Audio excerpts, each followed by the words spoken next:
नमस्कार दोस्तों, मैं हूं आपका दोस्त शिवराज और आप सुन रहे हैं एक और डरावनी कहानी मेरे यानी शिवराज के साथ।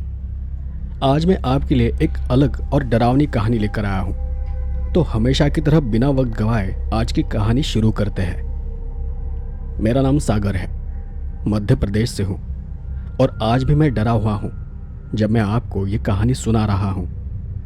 मुझे नहीं पता कि उस दिन हमारा नसीब अच्छा था या वो दिन खराब था। मैं और मेरा भाई, हम उस दिन मरते मरते बचे थे।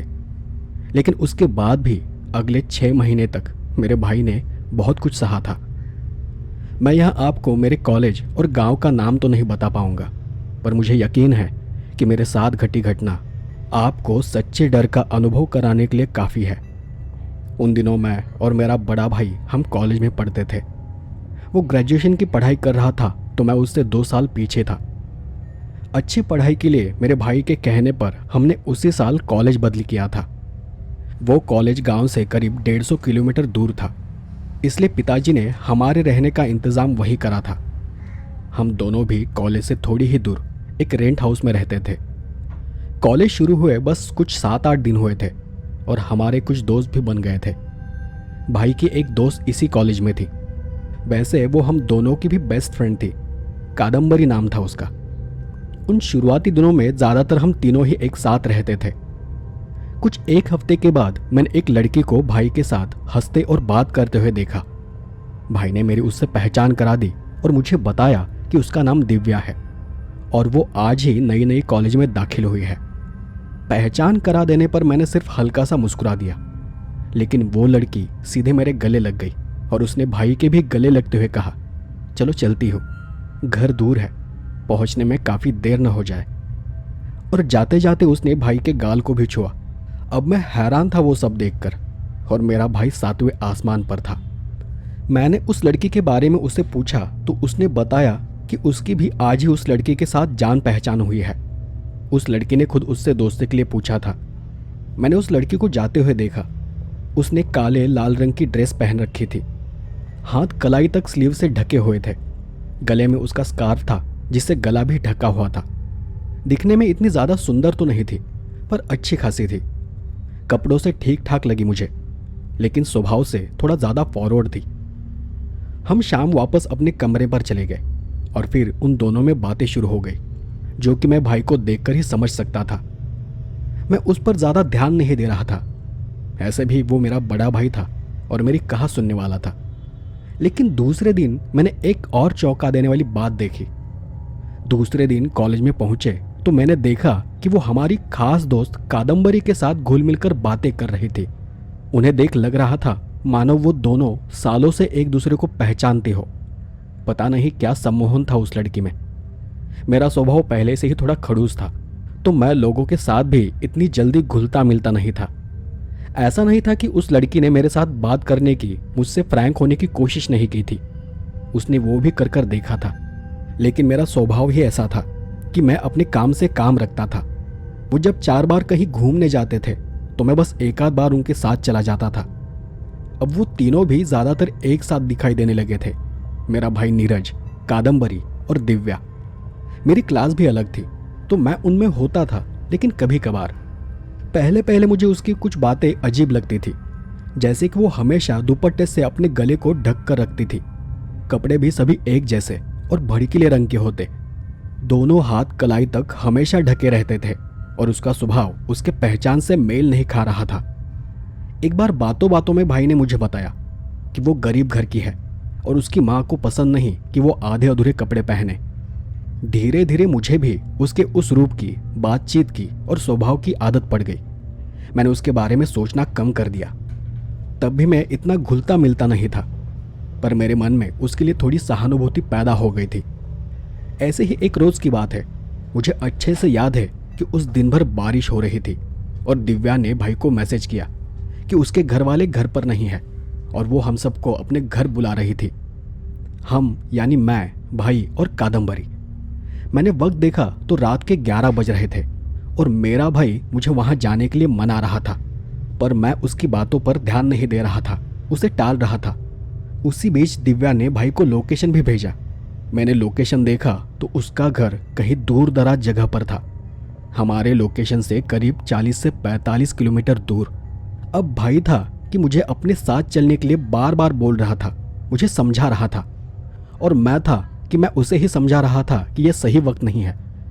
हम उसके गांव ठिकाने के बारे में सही से जानते तक नहीं। वो जगह हमारे लिए अनजान है, रास्ता भी पता नहीं कैसा होगा।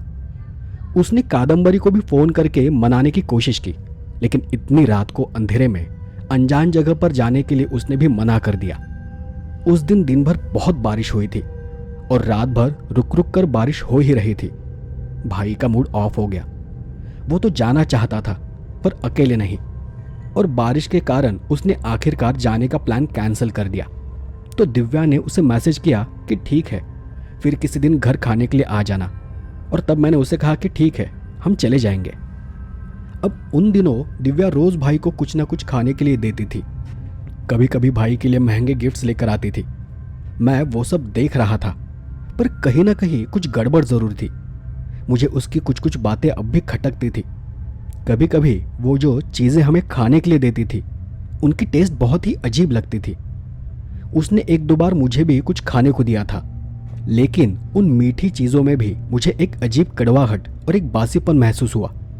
मैंने एक दो बार टेस्ट किया और सीधे थूक दिया, लेकिन भाई मुझे कहता था कि वो गरीब घर की है तो इतना ध्यान मत दो, शायद उसे इस बात का बुरा लग जाए।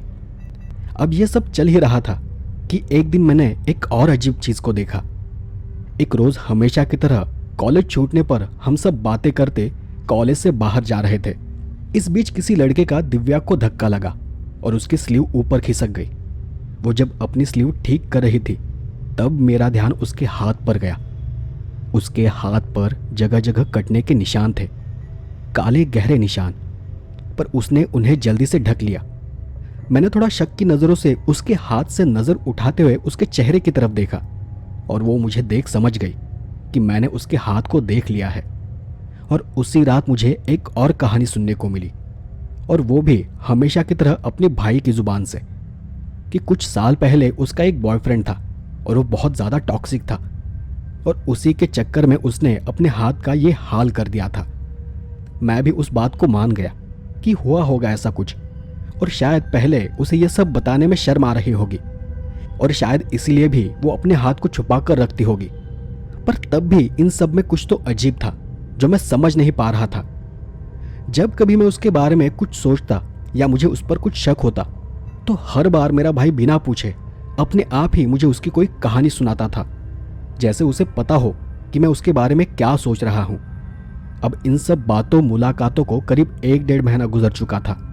हम सब अच्छे दोस्त बन गए थे, पर मैंने फिर भी थोड़ी दूरी बनाकर रखी थी, क्योंकि कादम्बरी के साथ मुझे जो अच्छी वाइब्स मिलती थी वैसी वाइब्स मुझे दिव्या के साथ कभी नहीं मिली।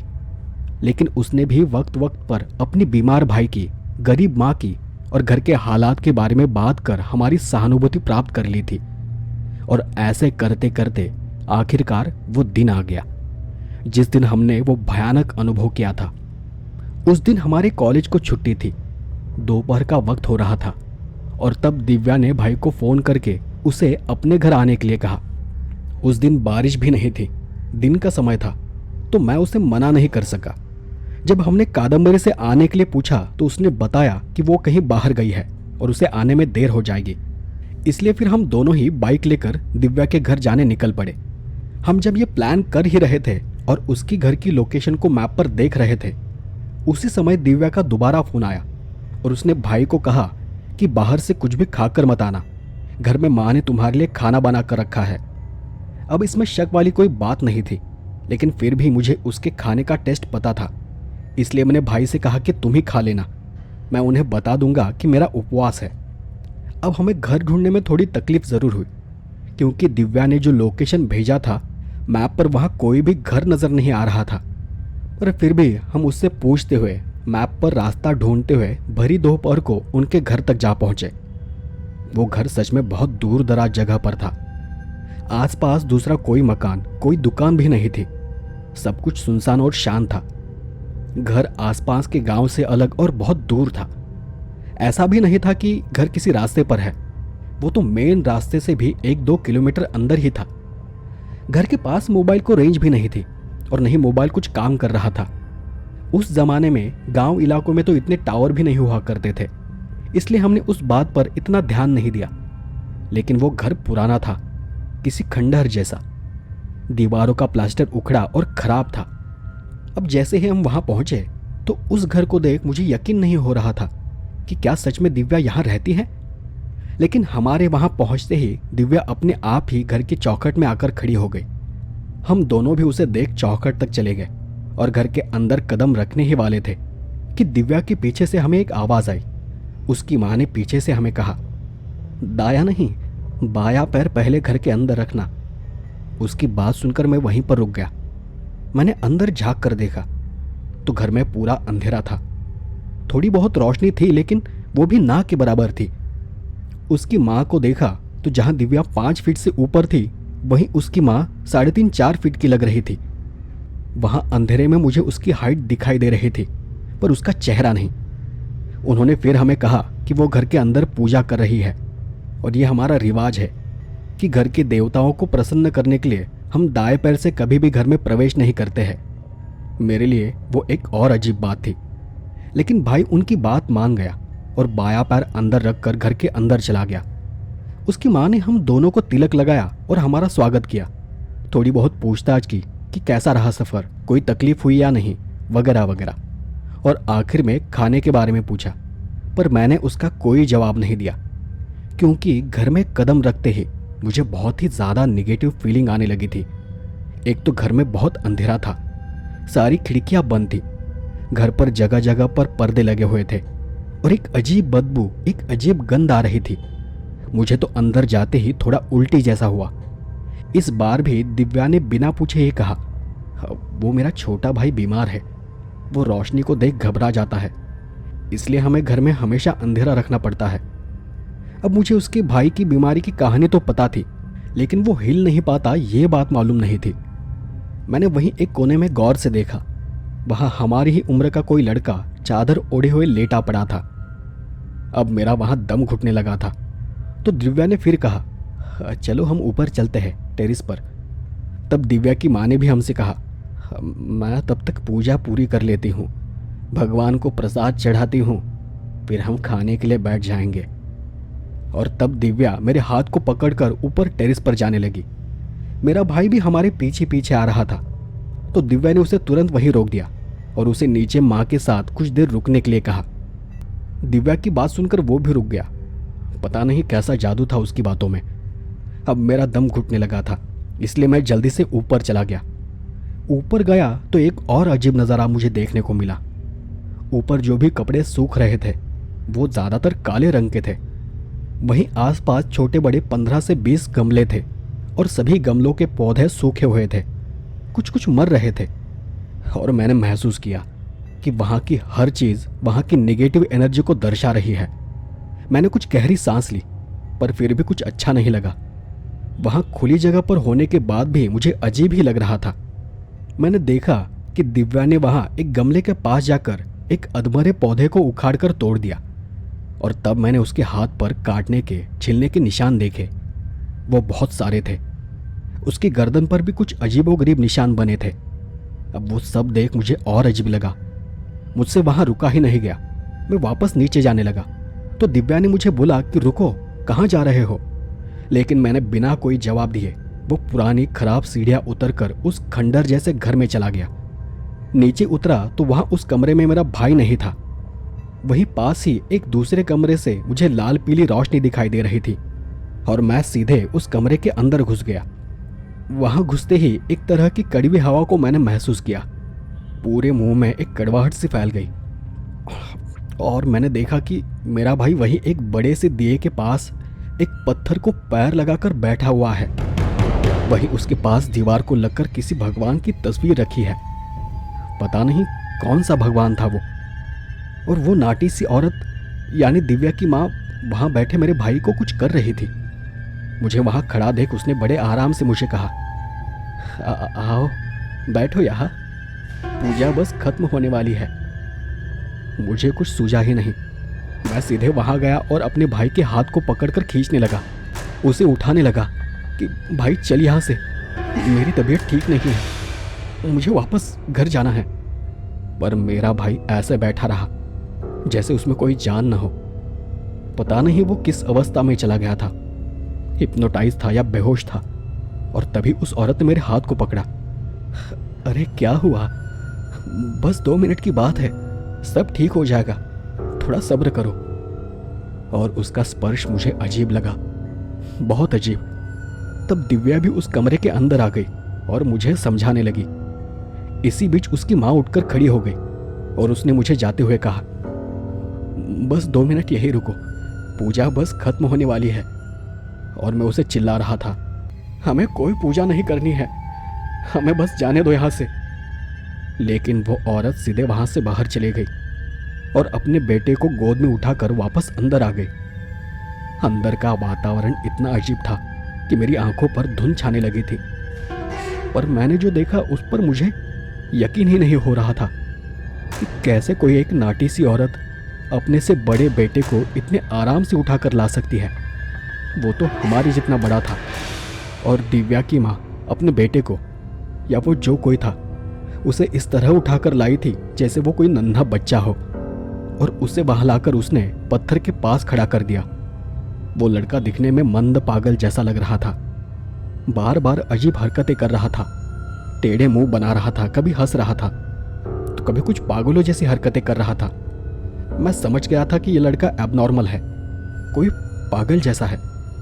दिव्या की माँ ने उसका पैर उसी काले नीले पत्थर को लगाया और वो बार बार अपना पैर उस पत्थर से हटा रहा था। और वो औरत बार बार उसका पैर पत्थर को लगाए जा रही थी। और तब मैंने वहां रखी भगवान की तस्वीर को गौर से देखा, पर मैं समझ नहीं पा रहा था कि ये कौन सा भगवान है। बहुत ही अजीब है, अजीब आकार और अजीब रंग, उसमें प्रसन्नता का कोई भाव ही नहीं है। मैंने अपने आप को किसी तरह संभाला और भाई को जोर जोर से वहां से खींचने लगा। दिव्या मुझे ज्यादा विरोध तो नहीं कर रही थी, पर मुझे बस कुछ देर रुकने को बार बार बोल रही थी। पर अब तक मैं इतना तो समझ चुका था कि यहाँ जो कुछ हो रहा है वो किसी भगवान की पूजा नहीं है, यह सब कुछ अजीब है। और मैंने एक के बाद एक भाई को थप्पड़ लगाए जब तक कि वो होश में नहीं आया। मैं उन्हें बार बार यही कह रहा था कि मुझे कोई पूजा नहीं करनी है, मुझे ठीक नहीं लग रहा यहाँ, मैं फिर कभी बाद में आ जाऊंगा, अभी के लिए हमें जाने दो। कुछ 10-12 थप्पड़ लगाने के बाद भाई को होश आ गया और वो भी घबराकर यहाँ वहाँ देखने लगा। मैं उसे खींचते हुए सीधे घर के बाहर ले गया।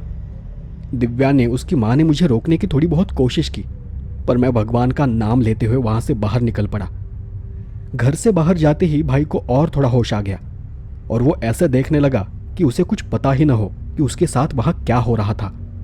उसे समझाने का, बात करने का मेरे पास वक्त ही नहीं था। मैंने उसे बस इतना कहा, तू बस मेरे पीछे बैठ और मुझे कसकर पकड़ कर बैठ। मैं खुद ही बहुत घबराया हुआ था, लेकिन वो तो कुछ समझ ही नहीं सका। वो दिव्या के घर को देख वापस उस तरफ जाने लगा, लेकिन मैंने फिर उस पर चिल्लाते हुए कहा, मेरी बात सुन, अगर मरना नहीं है तो बस मुझे पकड़े रहे।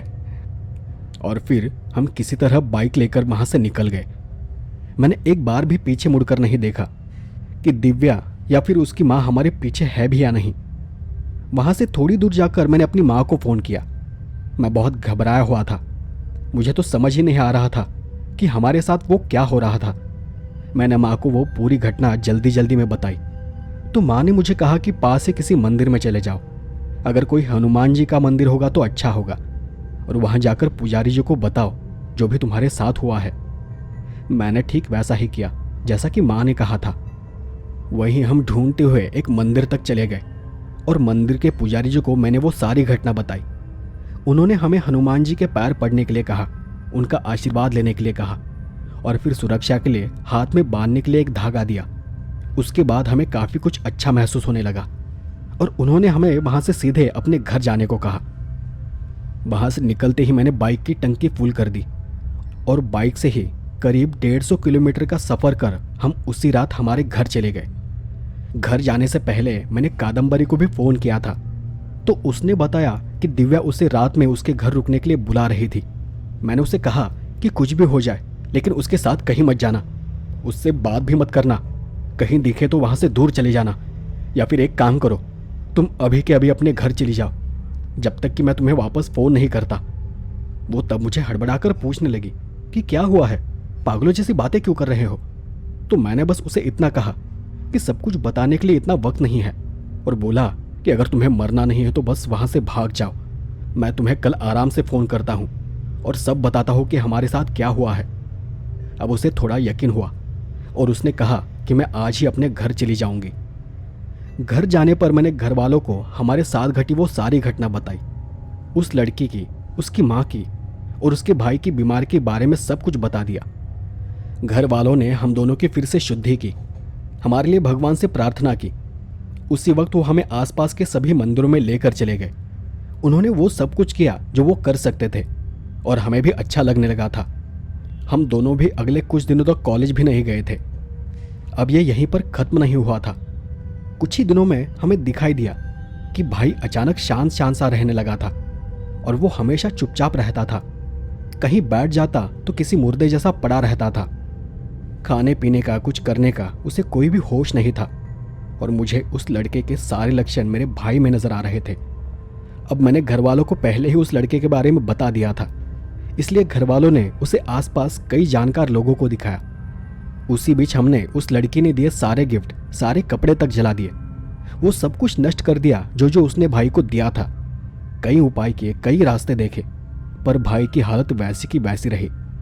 और ऐसे ही एक रात मेरे भाई के फ़ोन पर किसी का फ़ोन आया। माँ ने ही वो फ़ोन उठाया था। फ़ोन आते ही माँ बात करने के लिए थोड़ी साइड में चली गई। मुझे शक हुआ कि भाई की हालत तो सबको पता है, तो इतनी रात को किसने उसे फ़ोन किया। मैंने माँ से पूछा तो माँ ने मुझे कहा, कोई औरत है, कह रही है कि वो उसे ठीक कर सकती है, बस उसके लिए उसे अभी के अभी काले सरसों के दाने घर के पश्चिम में फेंकने होंगे और भाई को कुछ देर के लिए घर की छत पर या फिर घर की चौखट के बाहर खड़ा करना होगा और फिर कल एक दिन के लिए उसे उसके घर छोड़ना होगा। वो सुनते ही मैंने माँ के हाथ से फ़ोन छीनकर नंबर देखा और मैं उस औरत को गाली देने लगा। माँ को तो कुछ समझा ही नहीं कि मैं ऐसा क्यों कर रहा हूँ, और तब मैंने माँ को बताया कि यही वो औरत है जिसने भाई की ये हालत की है, और मैंने उस फ़ोन को भी जला दिया। उसके बाद 2-4 महीने ऐसे ही बीत गए, पर भाई की हालत में कोई सुधार नहीं हुआ। वो वैसा का वैसा रहा। और एक रोज़ हमें एक मठ के बारे में पता चला, तो उसी दिन पिताजी भाई को और मुझे उस मठ में लेकर चले गए। वहाँ सभी साधु और पुजारी लोग थे। वहीं पर एक बाबा को हमने भाई को दिखाया और मैंने उन्हें शुरू से आखिर तक हमारे साथ घटी वो सारी घटना बताई। और तब जाकर उन सब धागों को जोड़ते हुए उन्होंने हमें बताया कि इसकी शुरुआत तो बहुत पहले से हो चुकी थी। जब वो कॉलेज में इसे कुछ खिलाती थी तो ज़्यादातर उसमें कुछ मिला हुआ होता था। वो धीरे धीरे इसे अपने वश में कर रही थी। उस पर जो क्रिया होनी थी वो तो बाद में होनी थी। पहले तो इसे बलि देने के लिए तैयार किया जा रहा था। मुझे भी समझ में आ गया कि जो चीज़ें मुझे अजीब लग रही थी वो सच में थी। दिव्या ने बड़ी चालाकी से ये सब जाल बुना था। उन बाबा ने पिताजी से बस इतना कहा कि आज के लिए आप बस इसके सर से एक नारियल उतार कर घर के बाहर से उल्टी दिशा में चलते हुए 13 बार प्रदक्षिणा करना और फिर बीच रात इस नारियल को किसी नदी में फेंक देना और कल फिर उसे लेकर आना। पिताजी ने रात ठीक वैसा ही सब कुछ किया और अगले दिन हम फिर भाई को लेकर वहाँ बाबा के पास चले गए। उस दिन बाबा ने हमारे जाने से पहले ही कुछ बना कर रखा था। उन्होंने भाई को नीचे बैठने के लिए कहा और कुछ जल जैसा उसके शरीर पर छिड़का। उसका शरीर किसी आग सा जलने लगा। गर्म तवे पर जैसे भाप निकलती है, ठीक वैसी ही भाप उसके शरीर से निकलने लगी। फिर उन्होंने उसके पूरे शरीर पर भस्म मल दिया और उसी में से कुछ भस्म उसके जीभ पर रखा और उसे चाटने के लिए कहा। उसे चाटते ही उसका शरीर मानो दर्द करने लगा। वो दर्द से कराहने लगा था, बार बार अपने हाथ पैर जकड़ने लगा था। फिर बाबा ने जो कुछ बनाया था वो उसे पीने के लिए कहा और वो पानी जैसा कुछ पीते ही भाई को एकदम से उल्टी जैसा हुआ। अगले 2 ही मिनट में भाई ने उल्टी कर दी और आप यकीन नहीं करोगे, उसकी उल्टी में सब कीड़े ही कीड़े भरे पड़े थे, काली खराब जैसे किसी गंदे नाले का पानी हो। फिर उन बाबा ने हमें बताया कि असल में ये एक काला जादू का प्रकार है। उस औरत का लड़का बीमार था और इसलिए इसके शरीर की आत्मा की शक्ति को उसके शरीर में ट्रांसफ़र करने के लिए ये सब किया गया था। और तब उन्होंने हमें ये भी बताया कि ऐसे काला जादू करने वाले लोग अपने शरीर पर कुछ अजीब अजीब चिन्ह बनाते हैं। उनके शरीर पर अक्सर घाव देखे जा सकते हैं। दिखने में ये भले ही शांत लगते हो, लेकिन अंदर से बहुत तामसिक होते हैं। ये अपने आसपास की निगेटिव एनर्जी को बनाए रखने के लिए हर तरह के उपाय करते हैं, जैसे पौधे लगाकर उन्हें मरने को छोड़ देते हैं, या जानवरों को पालते हैं तो उन्हें ठीक से कभी खाना नहीं देते, उन्हें हमेशा मारते रहते हैं, तड़पाते हैं, जब तक कि धीरे धीरे वो मर नहीं जाते। इनके घर में ज़्यादातर वस्तुएं काले रंग की होती है, या फिर ये अपने घर में अंधेरा ही रखना पसंद करते हैं। बाबा वो सब बता रहे थे और मुझे दिव्या, उसके शरीर पर बने निशान, उसका घर, वहाँ रखे पौधे, वो सब कुछ एक एक कर याद आ रहा था। और आखिर में उन्होंने बताया कि ऐसी चीज़ों से हमेशा सावधान रहना चाहिए कि जब कोई आपको जानबूझकर खाने के लिए दे रहा हो, किसी बिना हेतु के पहचान बना रहा हो, आपके कपड़े या किसी चीज़ को मांग रहा हो सकता है कि यह सब आप पर किसी तरह का काला जादू करने के लिए किया जा रहा हो। हम वहाँ से चले गए और भाई अगले 2-4 दिनों में ही पहले जैसे नॉर्मल हो गया। उसे थोड़ा बहुत सदमा ज़रूर लगा था, लेकिन अगले कुछ ही महीनों में वो उससे भी बाहर आ गया। कादम्बरी भी एक दिन उससे मिलने आ गई थी और वो भी सब घटना सुनकर हैरान थी, पर अब सब कुछ ठीक हो चुका था। तो दोस्तों, आप भी इन बातों को हमेशा याद रखना।